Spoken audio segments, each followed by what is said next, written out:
Welcome to Conveyancing Matters with Lorraine and Stu. Join us for a chat about all things property. So, hello. Welcome to Conveyancing Matters. Thank you for joining us. This is another one in our occasional series of conveyancing process around the world. And I'm really delighted to introduce Nikki to you, who's from California. And Nikki was introduced to me by one of my very best and oldest friends, a very lovely chap called Dave Richardson. We share the same surname, but we're not related. So, Nikki, if I could just jump straight over and ask you very kindly to introduce yourself and tell us just, who you are and what you do, and then Stu and I will leap in with what the problems over here and how the transfer of real estate with you seems to work. So over to you, Nikki. So as you said, my name is Nikki Miller, and I live and work in Los Angeles, but my company is in 55 locations in 15 states. So we have a really broad overview of how properties transfer in different locations and in different areas, because in the US it's very different from state to state, which has been an interesting perspective. And I've been involved in the real estate business and own a number of different real estate related businesses for about 10 years now. So it's been an interesting progression as to what it looks like now. Yeah, I bet. So thank you for that, Nikki. And that's one of the things that interests us for a start, is that, this idea that, the transfer of real estate and how it happens is different from state to state. But Stu, just give Nikki the briefest of backgrounds about sort of why we even decided to do these Conveyancing Matters chat, given the backdrop of the grimness of the pandemic. So give Nikki a flavour of what you and your team have been coping with. Well, one of the reasons we decided to sort of have a chat with people around the world to find out how different conveyancing systems work was purely because over here, since COVID, the amount of time it takes now for a conveyancing transaction to get from start to completion is talked about almost every day. And it's led to sort of industry experts and commentators saying that the whole conveyancing system in England and Wales is completely broken, and we should be looking at different systems and different ways to do it. So where people sort of watch our channel and we talk about conveyancing, we thought, well, why not actually talk to people in different, areas of the world and actually find out how they do it and how it compares to over here. So, for example, over here, we're probably talking from a client instructing to getting the matter to completion, although it varies whether it's freehold or leasehold, but we're probably talking approximately 16 weeks, maybe even up to 20 weeks if it's a leasehold. So yeah, one of the common themes from talking to other people is that it seems to take or is a lot quicker maybe elsewhere. So what would the average timescale be like for the clients that you deal with? It's usually no more than 30 days. And the most complicated of transactions, you're looking at 45, maybe a maximum of 60. But usually if it's going to be that long, everyone's kind of going into it with eyes wide open. It's bank transactions, short sales, foreclosures, which foreclosures can take a much longer time, but we haven't seen those as commonly in the market in recent years. But I would say in a normal, very normal standard sale, 30 to 35 days maximum. So, Nikki, that sounds ridiculously short. So, I mean, the way the process works over here is if somebody wants to sell their house, be it, their freehold house or their apartment, the sort of leasehold would be the difference for you, I guess.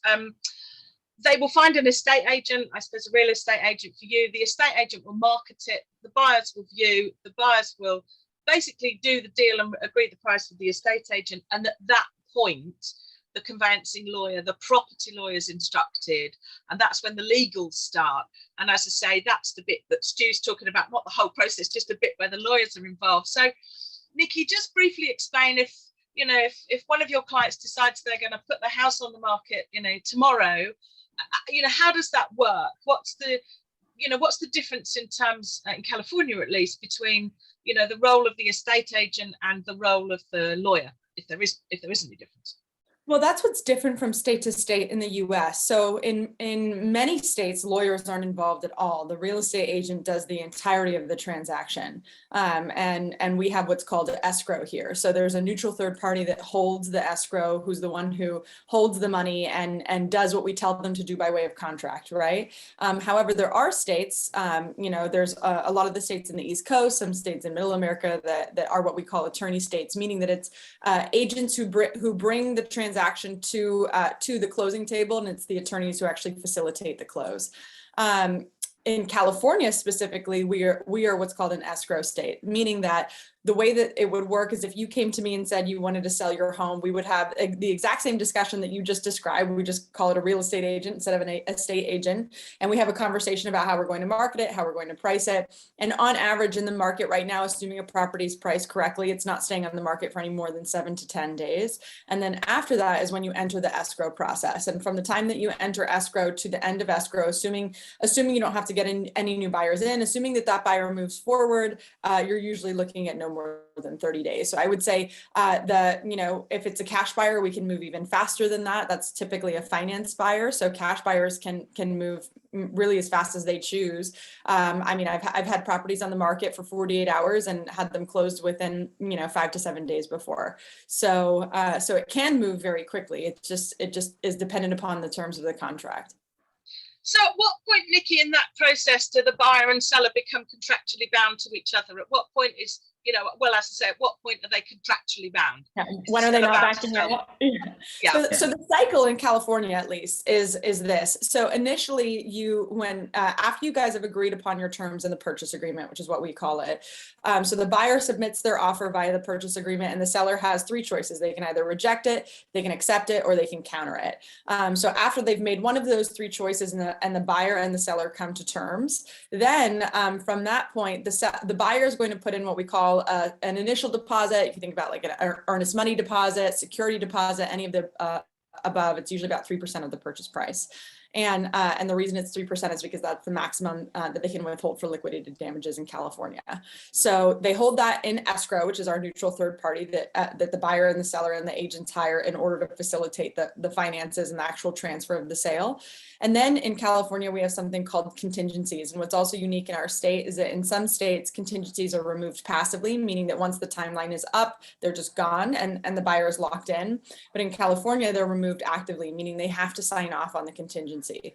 So they get 3 appraisal, loan, as well as physical, meaning that's their opportunity to do the due diligence on the property. And some in the competitive market that we're in right now, some buyers will waive some of those contingencies. So it's not always 3, but they're allowed 3 per the contract. Once they've removed actively those contingencies, which is usually anywhere from removing them up front and not having them at all, meaning that they're locked in from the day that they sign the contract, or from running the standard timeline, which is anywhere from 7 to 21 days. It can be any of those times in there. They're allowed to remove them or shorten them per their discretion. But it's after those are removed that the buyer is absolutely locked into the sale. What's unique in California is that the seller, from the moment that they sign the contract, is locked into the sale. So the seller's not backing out unless the buyer doesn't perform. And then they have to go through a process that we call a notice to perform, meaning that the buyer has usually 48 hours to perform on whatever that piece of the contract is, or quit or get out of the contract. And they have the opportunity to go to a backup buyer or go back on the market, whatever they and their agent have decided. So that's the general cycle in sort of a 10,000 foot view. And then of course in there's intricacies, as there is in every state and location. But that's usually when the buyer and seller are absolutely locked in. The buyer has more rights in terms of timeline throughout the contract than the seller does in our state.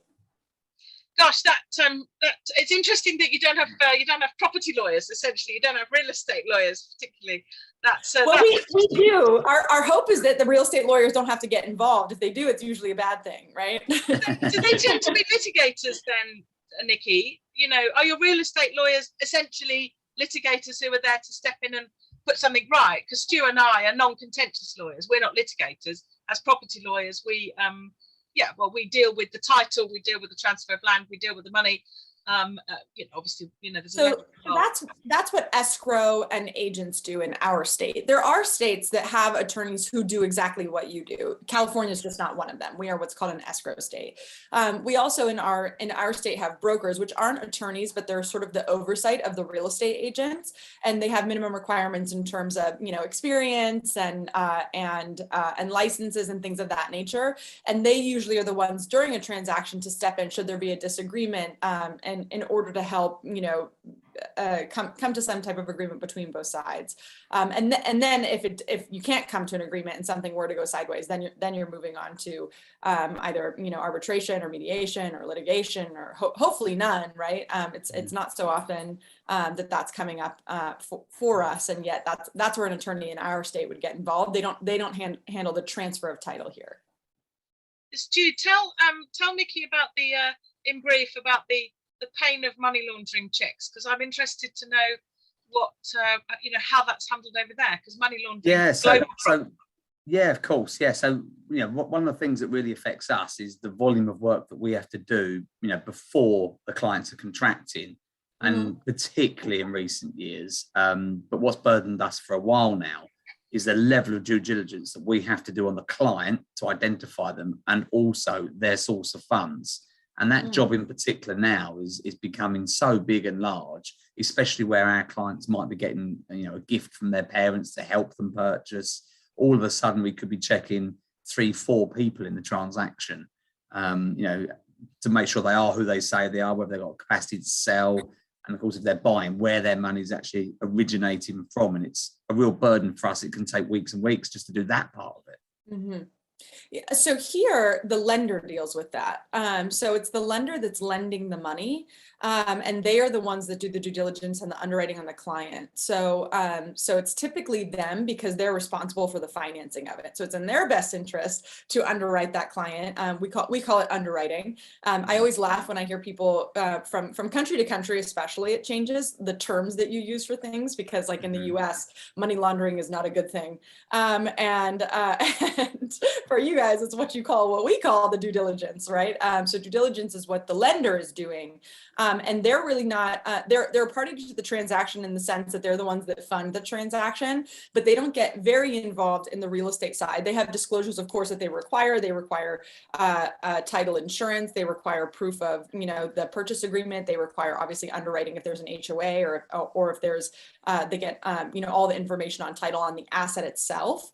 But they're other than that, they're not really involved in the actual facilitation of the contract. It's more directing the money after that. So the nice thing, and probably the reason my bet would be that it goes faster here, is that by the time the buyers here have entered into a contract, they have already been underwritten for the most part. Right. So in order to get, we call it a pre-approval here, in order to get that, they would have submitted all of that information that you're talking about up front.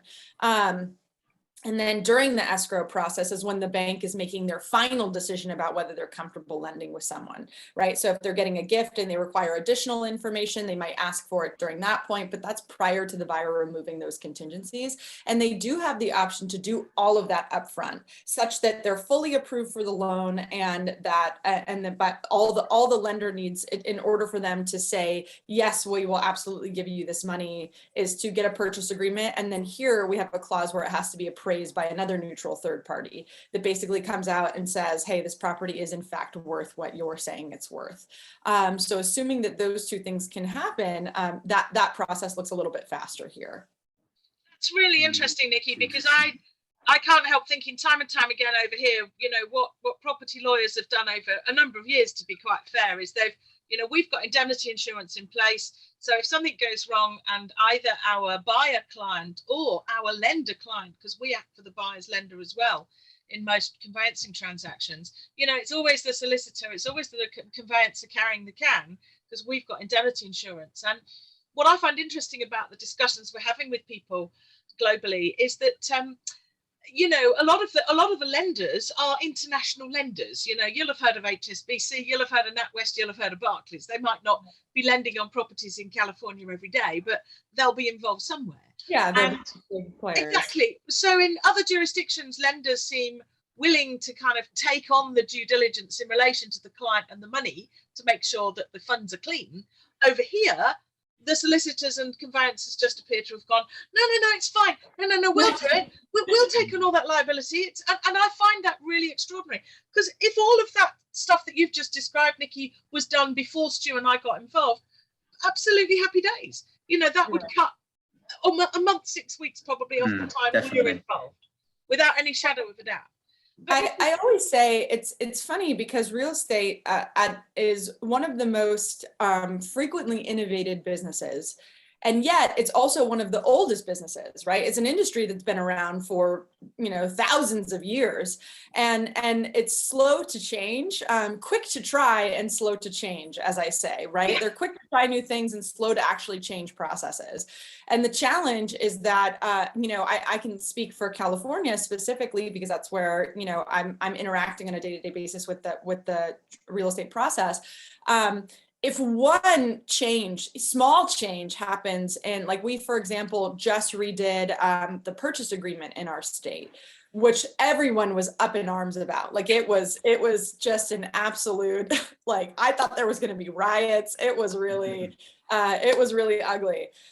Which really, they made it easier for us to complete and more straightforward. And yet agents were very resistant to the change. And I think that's, a little bit human nature.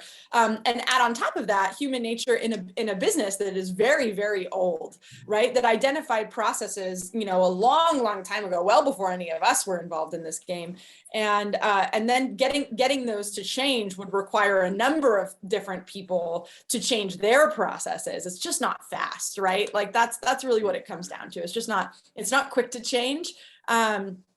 But it is quick to innovation. And I think what you guys are doing is great in the sense that you can sort of pull the curtain back and see that there are other ways to do this. And there are ways to, front some of this due diligence in your case in order to make this a lot faster for the client too, right? I mean, I can't imagine here, if I told someone it took 16 weeks to buy a house, I think, we would have problems because people need to move. They need to move on with their life. Having to go through a 16-week process in order to close on a home is just outrageous to me.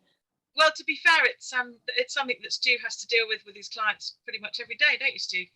Yeah, I think one of the key things is here, the clients do very little other than find and source the property that they want to buy and sell, and we're kind of involved fairly quickly. So it's a bit sort of focusing on the difference between the actual whole moving process and the conveyancing. And what we tend to be involved in is, a lot of the moving process. We do things such as the stamp duty, the tax returns. We seem to be burdened with everything. And, just sort of focusing on what Lorraine said earlier with the banks, it's so strange how here they kind of completely back off. And even if there's a problem with the property, they rely on what we tell them. There's very, very little involvement from a bank's perspective. They won't even necessarily go and carry out a valuation in person. Sometimes they'll do a desktop valuation where they don't even see the property. So they're very sort of standoffish and very reliant on what we do. And that seems to be a trend, I think, when we speak to a lot of different people. Yeah, it definitely is. Yeah. But actually, Nikki, you mentioned a phrase that I think will be of significant interest to people over here. Because one of the things that can take us quite a lot of time in the conveyancing process is actually investigating and checking the seller's title to the land upon which the property is built. And that's, our system that can go back, hundreds of years if the title's unregistered. Most title is registered with a government agency called the Land Registry now. But nonetheless, you can still get lots and lots of issues in relation to the title, not necessarily the extent of the land, as in the extent that the seller purports to own, and not the physical structure of the building on it, but actually just the ownership of the land. But Nikki, you mentioned the magic words title insurance. So explain, for the benefit of our viewers that don't know, explain how the title insurance process works over there, because I think that process will scare half of the conveyancers over here to death, but the people that are trying to innovate and make it all nice and quick, they think the idea of title insurance would be absolutely fantastic. So well, it's title and escrow would be the best ones to explain it. They can explain it a lot better than I can, but I can give you the high level overview of it. But in short, it sounds like Again, one of the challenges that you see in real estate is when you're transferring property wherein the type of property ownership has changed, right? Meaning whether it's like a leasehold or whether you own the land or just the property that lives on the land, right? Like that can have long-term effects on title as far as you go back, right? That's been reported. So the nice thing about California especially is like most of our transfer isn't that old, right? Because our country's not that old. So in the scheme of things, right? Like you guys are dealing with different issues. I have friends that do business in, in other areas of Europe that it has to look different because this property is transferred for a really long time. That's not something that really comes up here. So we're looking at homes in California. The oldest homes we see, at least specifically in the greater Los Angeles area, I mean, the oldest homes are like 1920s, right? It doesn't really go before that. So that makes a big difference too. And the type of, and unless you're looking at something like a mobile home park, for the most part, or some areas by the beach, which gets a little bit complicated, you own the land, you own the property that lives on the land. That's really the 99% of the type of sales that we do here. So that makes what I'm about to say a lot cleaner and a lot easier as well. So the short overview of title insurance is effectively the title company does their underwriting, and different parts of California do it differently. Some places it's title and escrow together. Sometimes it's escrow and title separately. But in short, title underwrites the property much like you guys do to identify anything that would come up. Are there any liens that aren't showing up that are recorded already with the county on the property? Is there any tax implications that would transfer to the buyer? Because that's something that's interesting in California, that if there's a tax implication on the property, that it transfers to the new owner, right? If it's not resolved, right? But that's what we use title for, to resolve those types of issues. And effectively, their guarantee to the buyer is that they are going to give them a title, the title of the property that's free and clear from any liens other than tax, right? Which remains on the property, and any new liens they bring in, meaning their own loan or lines of credit or whatever that might look like. And insurance on that is much like insurance on anything else. It's insurance that what you want to have happen, best case scenario, is going to happen, and in the event that it doesn't, that you're covered. Meaning that if there was something they missed, whether it was a lien that came up that got lost in sort of that 30-day window, for example, like if there was a mechanics lien that came up wherein someone who did work on the property and came and filed it, and the title company didn't catch it, or if there was a tax lien that they didn't catch or something of that nature, that the prospective buyer would be covered. And and it's not always guaranteed. There's plenty of fine print and things that they could explain better than I could. And yet, in a high level overview, that's what it is. So the title insurance is another sort of separate, almost party then, Nikki, really. Yeah, I mean, it's the assurance that the title company did their job, right? Yeah. that they transferred you free and clear title, and that they, that there's nothing that's going to come up afterward. And I mean, I'm sure many of the title companies could tell you that there are things that come up that they would be able to explain better than I could. And yet it's not always. I'm sure, as you guys have found in what you do, it's not always, as you said, you're the ones left holding the bag if you're doing the due diligence. That's the hard job. There are things that come up that you don't always see during your due diligence, no matter how good you are. Well, I think we end up holding all the bags and the suitcase, Nikki, from the sounds of it. It sounds like we have the whole lot. Nikki, I'm really conscious of your time, actually, and you've been just a complete delight, and it's incredibly generous of you to share your thoughts with us. So I maybe just before we close, could you perhaps if you could change, you said that sometimes change can be difficult to bring about. So I mean, I hate to sort of sound a bit playgroup, but what would you say is the best sort of aspect of the system where you work in California? But if you could change one thing that you think would make your system considerably better, what would it be? So what would you say are the big pros and the big cons? Sorry, what would you say in terms of the transfer of real estate in California? I mean, I'm a huge proponent of how we do it in California. I do think to an extent we very much have figured it out. There different parts of California do it a little bit differently, and I've had the privilege of living and working in both Northern and Southern California. One thing that Northern California does is they sort of loop title and escrow together, which makes it a little bit more of a streamlined process because everyone's speaking the same language and you only have one person to talk to as opposed to two, which always makes at any time we can consolidate communication makes life easier. So that would be probably the only change I would make in terms of the process in Southern California. And here it's not commonplace because it's not required, but the more often an agent does upfront due diligence on the property, right? Meaning that they get some of these title reports that we're referring to, that they do inspections on the home and things like that prior to going on the market, the easier it makes the transaction on the buyer side. So with all of my sellers, I often recommend like, let's just do all of this due diligence upfront because we have to disclose it one way or another, right? And so it makes it an easier conversation with the buyer for them to walk into the property with eyes wide open. Hey, this is everything that we know about the house. You're still welcome to do your own inspections, and we still encourage you to do your own due diligence. But here's a nice high level overview of what we know about the house. And I so often encourage that because it allows us to streamline the actual sale process. And I think that that's really important in any purchase, but especially a purchase of this size, right? More often than not, this is going to be the largest purchase and sale that anyone ever makes in their life. And so the more information we can provide upfront and the more we can guide the prospective buyer, I think with data and info, the more streamlined we can make that process and the faster they can move. Because so often buyers just want to, get in their house. And I get that, right? But I'm like, slow down. You still got to know what you're buying, right? It's a lot of money. And the more we can do that up front, the more, the more streamlined, the cleaner that escrow process can be. Oh, that's really, really interesting. Because Stu, one of the things you say, isn't it, is, I think a lot of people over here, Nikki, just forget that, this is the purchase of someone's home. And as you say, it's the biggest transaction. And Stu and I, we talk about that quite a lot, don't we? Oh yeah, definitely. And funny enough, a lot of what you say there's a big movement at the moment in England and Wales to have more upfront information. And I think your process maybe sounds a bit like our auctions, Lorraine, doesn't it? Yeah. The time it takes, stuff like that. So a bit more like our auction process, perhaps.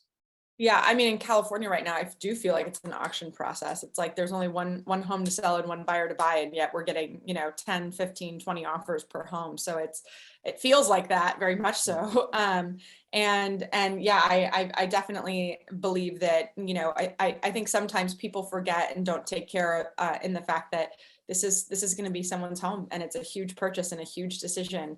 And I think the more we can give them and empower them with information, the better the experience for everybody. Definitely. Well, thanks so much, Nikki. As I say, I'm really conscious that we've slightly gone over the time that we had with you. And I'm just so incredibly grateful that you've joined us on Conveyancing Matters. It's really, really kind of you. So, thanks very much for your insights. And I'm sure that it will provoke some comment. And I think we may well be inviting you back. Would be my. I enjoyed it. Thank you so much for having me. This was very interesting. Now I'm very curious about more about your process. Yeah, go ahead. So next time you come on, you have to ask us more about our process. We can have a right old moan about how long it takes and all the problems that we have. I think actually, Stu and I probably should actually just come and have that discussion face to face, Nikki. I think face to face, post-pandemic is so much better.